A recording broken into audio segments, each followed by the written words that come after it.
السلام علیکم ورحمۃ اللہ وبرکاتہ۔ اعوذ باللہ من الشیطان الرجیم، بسم اللہ الرحمن الرحیم۔ ان اللہ وملائکتہ یصلون علی النبی یا ایھا الذین آمنوا صلوا علیہ وسلموا تسلیما۔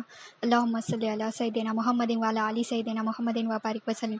اللہم صل علی سیدنا محمد وعلی آل سیدنا محمد وبارک وسلم۔ اللہم صل علی سیدنا محمد وعلی آل سیدنا محمد وبارک وسلم۔ اللہ تعالیٰ کا بے انتہا فضل و کرم ہے جو ہمیں اس نے نبی کریم صلی اللہ علیہ وسلم کی امت میں پیدا فرمایا ہے اور پیدا ہونے کا فخر عطا فرمایا ہے۔ الحمدللہ یہ فخر اشکی انبیاء نکلا۔ مزید برائے کرم ہوا کہ اللہ تعالیٰ نے ہمیں قرآن جیسی نعمت سے وابستہ فرمایا ہے اور اولیاء اللہ کے دامن سے وابستہ فرمایا ہے اور تجدید ایمان کے لیے ہمیں یہاں جمع فرمایا ہے۔ لا الہ الا اللہ محمد رسول اللہ صلی اللہ علیہ وسلم۔ لا سے ہمیں نفی کرنی ہے، انکار کرنا ہے۔ کس کا؟ سارے مخلوق کی الوہیت پن کا، حاجت روائی پن کا انکار کرنا ہے، کیونکہ کوئی مخلوق الہ نہیں ہے۔ اور الہ سے اس بات کرنا ہے، اقرار کرنا ہے کہ کس کا؟ اللہ تعالیٰ کی الوہیت پن کا، ربوبیت پن کا، حاجت روائی پن کا ہمیں اقرار کرنا ہے۔ تو الہ کیا ہے؟ لا کو سمجھ لیے ہم کہ لا سے ہمیں نفی کرنی ہے،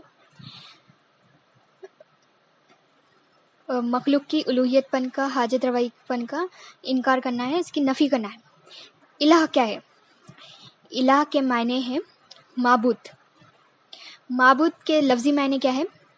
عبادتوں کا لینے والا، عبادتوں کے لائق۔ اور معبود کے اصطلاحی معنی کیا ہے؟ حاجت روا، یعنی حاجتوں کو پوری کرنے والا۔ کون ہے؟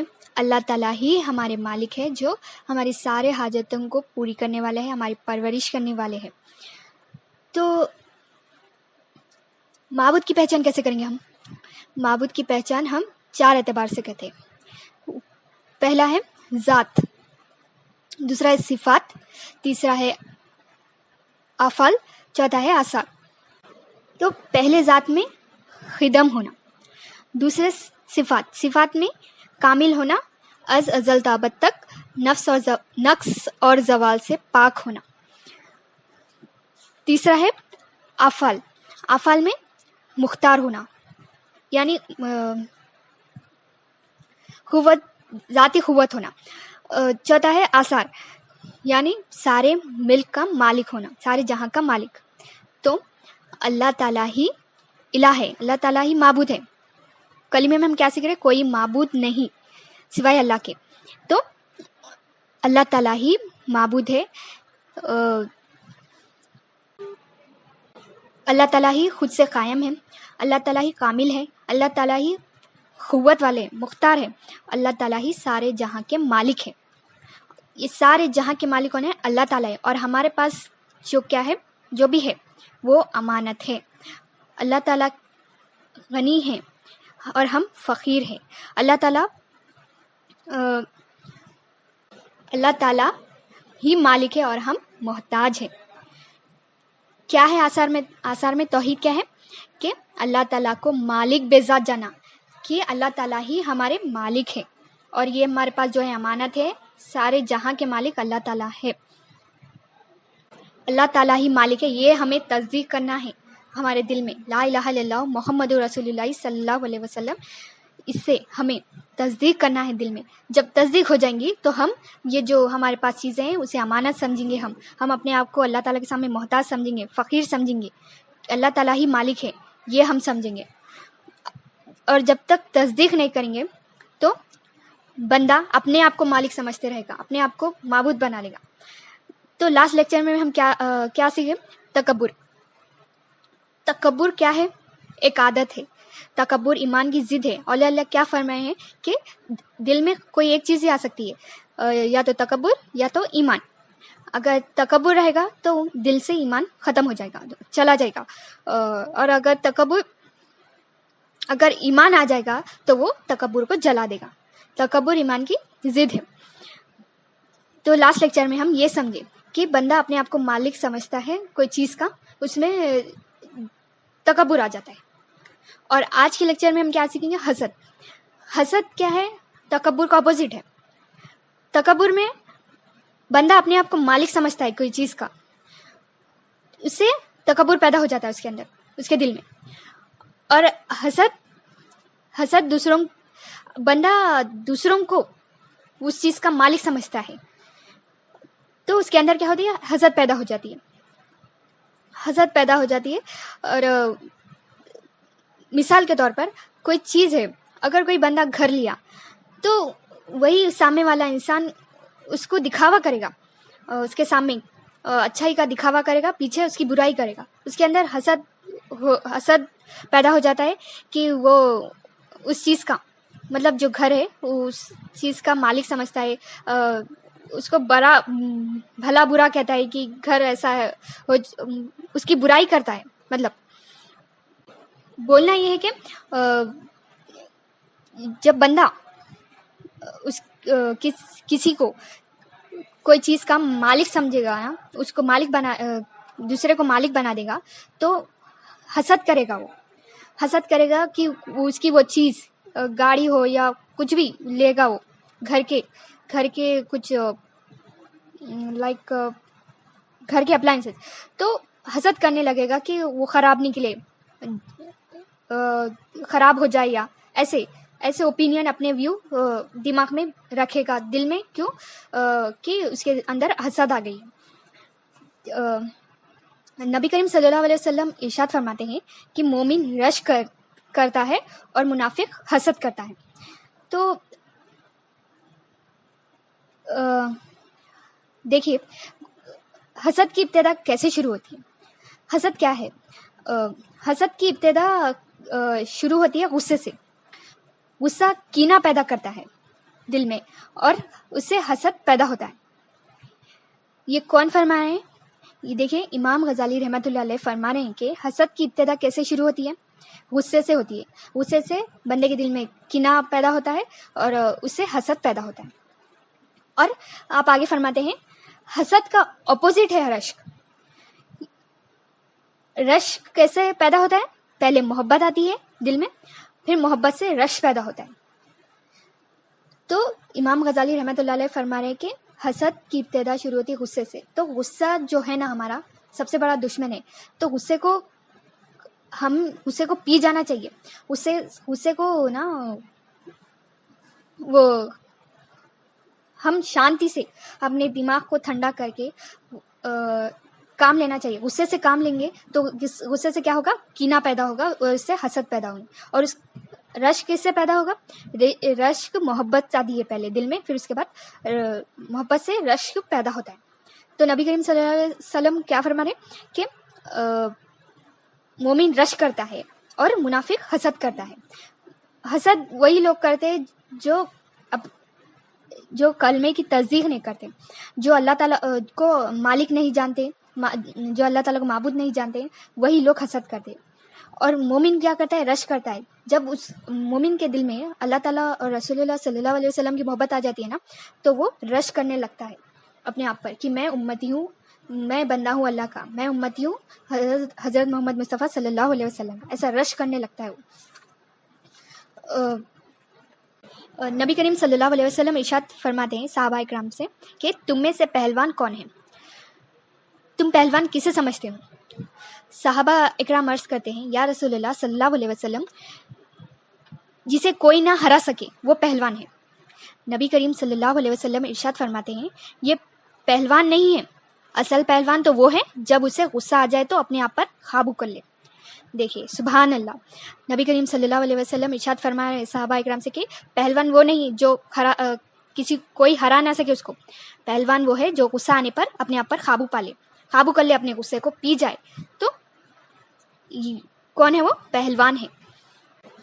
نبی کریم صلی اللہ علیہ وسلم ارشاد فرماتے ہیں کہ حسد نیکیوں کو اس طرح کھا جاتی ہے جس طرح آگ لکڑی کو کھا جاتی ہے. دیکھیے نبی کریم صلی اللہ علیہ وسلم کا ارشاد مبارک ہے، حسد جو ہے نا، جب دل میں حسد آ جاتی ہے بندے کے پورے نیکیاں کھا جاتی ہے جیسا آگ لکڑیوں کو کھا جاتی ہے. حدیث ہے اس حدیث کو روایت کرتے ہیں حضرت انس بن مالک رضی اللہ تعالیٰ عنہ، حضرت عبداللہ بن عمر رضی اللہ تعالیٰ عنہ، آپ حضرت عمر فاروق رضی اللہ تعالیٰ عنہ کے شہزادے تھے. آپ لڑکے ہیں ابھی، مطلب نابالغ ہیں. ابھی آپ نبی کریم صلی اللہ علیہ وسلم کی صحبت میں بیٹھے تھے مسجد نبوی میں. آپ تشریف فرمائیں کہ نبی کریم صلی اللہ علیہ وسلم صحابہ کے ساتھ بیٹھے تھے. نبی کریم صلی اللہ علیہ وسلم نے ارشاد فرمایا، اب جو پہلے مسجد میں داخل ہوگا وہ جنتی ہوگا. ایک انصار صحابی تشریف لے کر آئے. سب صحابی خوش ہوئے. آپ بھی یہ سب دیکھ رہے تھے. اب انصار صحابہ کو جنت کی بشارت ہو گئی. انہوں نے وضو کیا اور مسجد میں داخل ہوئے پہلے. پھر دوسرے دن یہی نبی کریم صلی اللہ علیہ وسلم صحابہ کے ساتھ بیٹھے تھے. نبی کریم صلی اللہ علیہ وسلم نے ارشاد فرمایا، اب جو شخص پہلے مسجد میں داخل ہوگا وہ جنتی ہے. اگر کوئی جنتی کو دیکھنا چاہے تو اسے دیکھے. وہی انصار صحابہ پھر سے وضو کر کے مسجد میں داخل ہوئے. دوسرے دن پھر صحابہ اکرام حیران ہو گئے. 2 بار جنت کی بشارت ہو گئی انصار صحابہ کو. حضرت عبداللہ بن عمر رضی اللہ تعالیٰ عنہ غور سے یہ سب دیکھ رہے تھے. پھر تیسرے دن اسی طرح سے نبی کریم صلی اللہ علیہ وسلم صحابہ کے ساتھ بیٹھے تھے. نبی کریم صلی اللہ علیہ وسلم ارشاد فرماتے ہیں کہ اب جو شخص مسجد میں پہلے داخل ہوگا وہ جنتی ہے. اگر کوئی جنتی کو دیکھنا چاہتا ہے تو اسے دیکھے. تیسرے دن پھر وہی انصار صحابی وضو کر کے مسجد میں داخل ہوئے. حضرت عبداللہ بن عمر رضی اللہ تعالیٰ عنہ نے کہا کہ ان کا کیا عمل ہے ایسا کہ 3 دن انہیں جنت کی بشارت مل گئی. حضرت عبداللہ بن عمر آپ نماز ہونے کے بعد ان کے پیچھے گئے. بولے، چاچا میرے بابا سے لڑائی ہو گئی ہے. میں 3 دن تک آپ کے پاس رہنا چاہتا ہوں. ذرا مجھے اجازت دے دیجیے آپ. انہوں نے اجازت دی. آپ رہ سکتے ہیں. انصار صحابی تھے. انہوں نے اجازت دی آپ کو، آپ رہ سکتے ہیں. آپ ان کے ساتھ رہنے لگے. آپ کا شوق کیا ہے کہ یہ جو انصار صحابی ہیں ایسا کیا عمل کرتے ہیں، یہ پتہ لگانا تھا آپ کو کہ ایسا کیا عمل کرتے ہیں یہ انصار صحابی کے نبی کریم صلی اللہ علیہ وسلم نے جنت کی بشارت دی. نمازیں تو ہم بھی پڑھتے ہیں اور یہ بھی پڑھتے ہیں، لیکن جنت کی بشارت انہوں لے کر گئے. آپ اپنے آپ سے کہنے لگے. اب دیکھیے آپ نے کیا کیا کہ آپ بستر پہ سونے چلے گئے. حضرت عبداللہ بن عمر رضی اللہ تعالیٰ عنہ بستر پہ سونے چلے گئے. آپ لیٹ گئے لیکن آپ اشاری بیٹھے تھے. حضرت عبداللہ بن عمر رضی اللہ تعالیٰ عنہ بستر پر لیٹ گئے لیکن آپ اشاری تھے. آپ اشاری بیٹھے تھے اپنے بستر پر کہ دیکھنا یہ چاہ رہے تھے کہ یہ چاچا مطلب اس انصار صحابی کب اٹھیں گے، کیا عمل کرتے ہیں، کیا عبادت کرتے ہیں کہ اب آپ کہ انہیں 3 بار جنت کی بشارت ہوگی. حضرت عبداللہ بن عمر رضی اللہ تعالیٰ عنہ رات بھر طاق میں لگے ہوئے کہ اب وہ انصار صحابی ایسا کیا عمل کریں گے، کون سی عبادت کریں گے. لیکن وہ انصار صحابی فجر کی نماز کو اٹھے، آپ کو بھی اٹھائیں اور نماز پڑھ لیں. آپ بولے آج تو کچھ بھی نہیں کرے چاچا، جو ہم کرتے ہیں وہی چاچا کا عمل ہے. چلو ایک دن تو ہوا، دن بھر بھی آپ ان کے اوپر نظر رکھیں، جائزہ لیے کہ دن بھر میں کیا ایسا عمل کرتے ہیں چاچا کہ انہیں جنت کی بشارت ہو گئی. تو دن بھر میں بھی وہی کھیتی باڑی اور کام کرتے تھے. انصار صحابی کھیتی باڑی زیادہ کرتے تھے اور نماز پڑھتے تھے. یہی عمل تھا انصار صحابی کا. اب آپ نے کہا دن بھر میں کوئی ایسا عمل نہیں دیکھا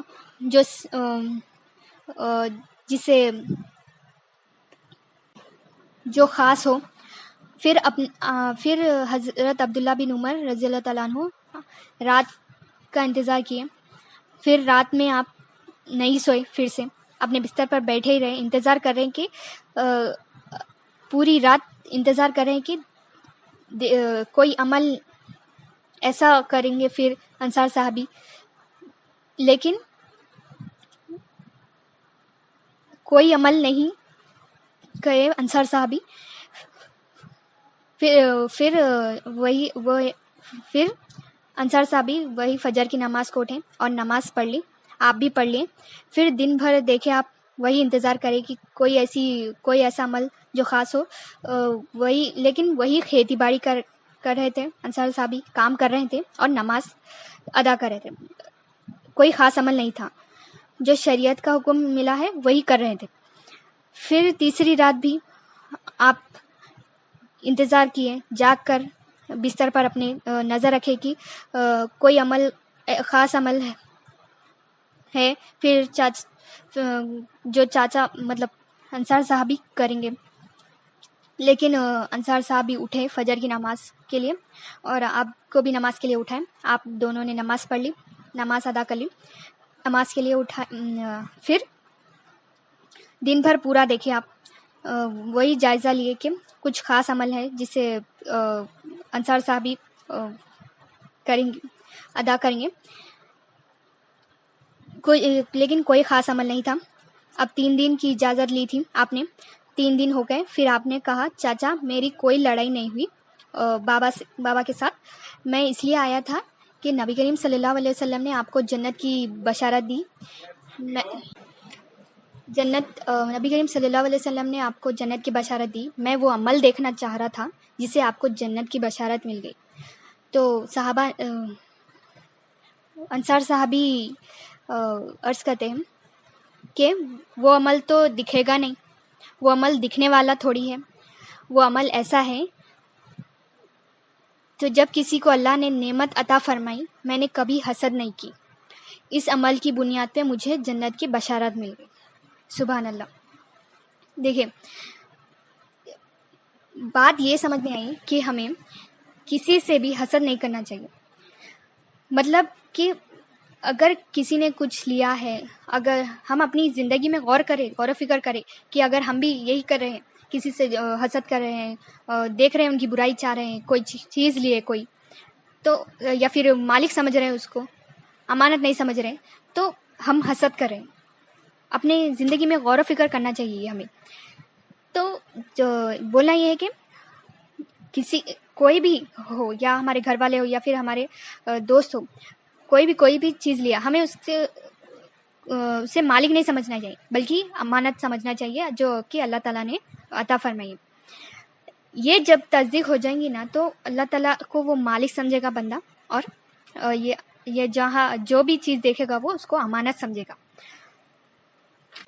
اور ایک بات کہ ہمیں دوسروں کی خوشی میں خوش ہونا چاہیے, نہ کہ حسد کرنا چاہیے, مطلب نہ کہ ان کی برائی کرنا چاہیے. حاسد کیا ہے؟ اس کی مثال امام غزالی رحمۃ اللہ علیہ فرماتے ہیں, حاسد کی علامت کیا ہوتی ہے؟ جب کسی کو نعمت ملتی تو اس کو تکلیف ہو جاتی ہے, جس کے دل میں حسد پیدا ہو جاتی ہے. تو حاسد وہ بندہ کیا کرتا ہے, جب کسی کو نعمت ملتی ہے, امام غزالی رحمۃ اللہ علیہ فرما رہے کہ جب کسی کو نعمت ملتی ہے تو اس کو تکلیف ہوتی ہے, اور کیا سوچتا ہے, آگے فرماتے ہیں خراب ہو جانا, نقصان ہو جانا اس کا, ایسا سوچتا ہے حاسد. حاسد کو خوشی نہیں ہوتی ہے. آپ فرماتے ہیں سامنے چاپلوسی کرتا ہے وہ, اور پیچھے وہ برائی کرے گا. سامنے اچھے باتیں کرے گا وہ, لیکن جب وہ چلا جائے گا پیچھے اس کے برائی کرے گا. تو لا الہ الا اللہ محمد رسول اللہ صلی اللہ علیہ وسلم, یہ کلمے کی ہمیں تصدیق کرنا ہے, اور یہ کلمہ پاک ہے جو جب ہمارے دل میں آ جائے گا تو ہمیں یہ جو بیماریاں ہیں ہماری, شرک, کفر, نفاق, تکبر, یہ جو بیماریاں ہیں دل کے, اس کو دل کو پاک صاف کر دے گا. تو اپنے اندر یہ تصدیق کرنا ہے کہ اللہ تعالیٰ ہی مالک ہے, ہمارے پاس امانت ہے, اللہ تعالیٰ ہی مالک ہے, ہم محتاج ہیں, اللہ تعالیٰ غنی ہے, ہم فقیر ہیں, اللہ تعالیٰ سارے جہاں کے مالک ہے. یہ تصدیق ہو جائے گی تو وہ جب یہ دنیا میں بندہ کسی اور کو مالک ہی نہیں سمجھے، کسی چیز کا بھی مالک نہیں سمجھے گا، وہ صرف یہی سمجھے گا کہ یہ بھی اس کے پاس امانت ہے، میرے پاس بھی جو ہے امانت ہے، یہی سمجھے گا۔ اگر کر رہے ہیں یہی اپنے زندگی میں غور و فکر اپن کرنا چاہیے کہ اگر ہم سمجھ رہے ہیں کسی کو کسی چیز کا مالک تو ہم حسد کریں، اگر ہم اپنے آپ کو مالک سمجھ رہے ہیں تو ہم تکبر کریں، کسی چیز کا مالک سمجھ رہے ہیں تو ہم تکبر کریں۔ تو اللہ تعالیٰ بس ہم سب کو اس سے محفوظ رکھیں، نیک ہدایت دے۔